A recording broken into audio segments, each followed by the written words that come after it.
Assalamualaikum warahmatullahi wabarakatuh. Alhamdulillahilladzi arsala rasulahu bil huda wa dinil haqq liyudhhirahu 'ala ad-din kullihi wa kafaa billahi shahida. Asyhadu an la ilaha illallah wahdahu la syarika lah wa asyhadu anna Muhammadan 'abduhu wa rasuluh la nabiyya wa la rasula ba'dah. Allahumma shalli ala Muhammad wa ala alihi wa ashabihi wa man tabi'ahum bi ihsan ila yaumiddin. Qala Allah Ta'ala fil Qur'anil Karim, a'udzu billahi minasyaitonir rajim. Ya ayyuhalladzina amanu taqullaha haqqa tuqatih wa la tamutunna illa wa antum muslimun. Wa qala Rasulullah sallallahu alaihi wasallam, min husni islamil mar'i tarkuhu ma la ya'ni.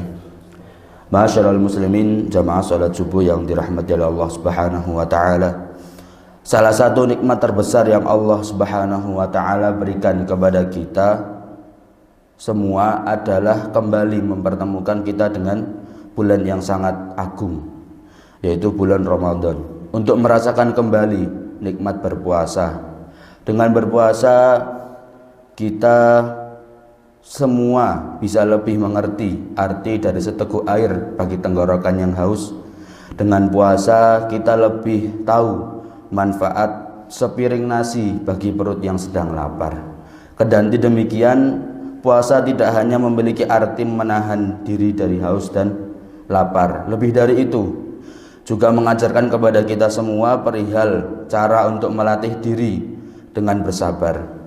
Orang yang sedang berpuasa tidak diperkenankan mengkonsumsi dan mengerjakan hal-hal yang diperbolehkan di waktu tidak berpuasa sebelum sampai pada waktunya, yaitu berbuka. Artinya kita semua dituntut oleh Allah Subhanahu wa taala untuk bersabar sebelum mencapai waktu diperbolehkannya makan, minum dan lain-lainnya. Kemudian hadirin yang dimuliakan oleh Allah Subhanahu wa taala, karena itu tujuan pokok dibalik disyariatkannya puasa adalah agar orang-orang yang berpuasa dapat meningkatkan ketakwaan kepada Allah Subhanahu wa taala. Sebagaimana yang ditegaskan dalam Al-Qur'anul Karim, Allah Subhanahu wa taala berfirman, Ya ayyuhalladzina amanu kutiba alaikumus siyamu kama kutiba alal ladzina min qablikum la'allakum tattaqun. Yang artinya, wahai orang-orang yang beriman kepada Allah Subhanahu wa taala, diwajibkan atas kalian berpuasa sebagaimana diwajibkan atas orang-orang sebelum kalian agar kalian bertakwa. Menarik untuk dibahas dalam hal ini adalah hubungan puasa dengan ketakwaan itu sendiri. Mengapa Allah menjadikan takwa sebagai tujuan pokok daripada puasa? Mengapa bukan sesuatu yang lainnya? Syekh Muhammad Ali As-Sabuni dalam salah satu karyanya menjelaskan alasan mengapa takwa menjadi tujuan pokok dibalik syariat puasa. Menurutnya, takwa adalah pokok dari kesabaran. Orang yang sedang berpuasa dilatih untuk bertakwa kepada Allah Subhanahu wa taala, untuk taat kepadanya baik di waktu rahasia maupun di waktu terbuka. Dalam keadaan rahasia bisa saja seseorang tidak taat kepada Allah Subhanahu wa taala dengan cara tidak puasa.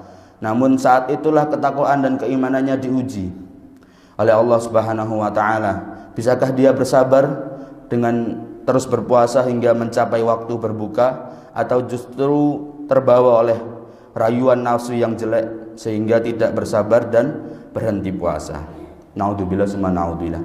Hadirin dimuliakan oleh Allah Subhanahu wa taala, karena itu dengan berpuasa seseorang akan semakin terdidik untuk semakin bertakwa kepada Allah Subhanahu wa taala dan taat kepada Allah Subhanahu wa taala. Kemudian hadirin dimuliakan oleh Allah Subhanahu wa taala, ketakwaan dan kesabaran merupakan dua komponen yang tidak bisa dipisahkan dalam menjalani ibadah puasa. Keduanya merupakan konsekuensi dari adanya puasa itu sendiri. Artinya, orang yang berpuasa sedang melatih dirinya untuk terus berada di jalan yang telah syariat Islam tentukan, dengan tujuan menjalankan perintah Allah Subhanahu wa taala, imtisalan li amrih, dan berharap pahala darinya, imtisaban li ajri. Ini merupakan intisari di balik syariat puasa. Karenanya dalam beberapa riwayat Rasulullah SAW menyebutkan bahwa puasa merupakan separuh dari kesabaran. Nabi bersabda, as-saumu nisfus sabri. Puasa adalah separuh kesabaran. Kemudian hadirin yang dimuliakan oleh Allah Subhanahu wa taala, Syekh Abdul Rauf Al-Munawi dalam salah satu karyanya mengatakan bahwa puasa dan sabar memiliki kandungan yang sama.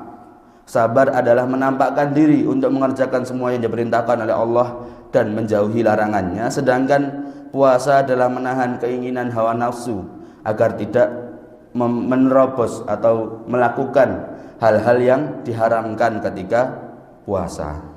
Sedangkan Syekh Waliyuddin Abu Abdillah At-Tibrizi dalam kitabnya mengatakan alasan di balik puasa menjadi bagian dari kesabaran adalah karena sabar merupakan upaya untuk mengajak diri sendiri dalam mengerjakan kewajiban dan menahan diri dari perbuatan yang diharamkan, sedangkan puasa adalah upaya untuk menahan keinginan hawa nafsu yang terus mengajak pada keharaman tersebut. Ya. Hadirin yang dimuliakan oleh Allah Subhanahu wa taala, demikian yang dapat saya sampaikan. Semoga kita termasuk orang-orang yang bisa mendapatkan keuntungan di bulan suci Ramadan dan tidak termasuk orang-orang yang menyia-nyiakannya. Barakallahu li wa lakum fil Qur'anil azim wa nafa'ani wa iyyakum bima fihi minal ayati wa dzikril hakim. Assalamualaikum warahmatullahi wabarakatuh.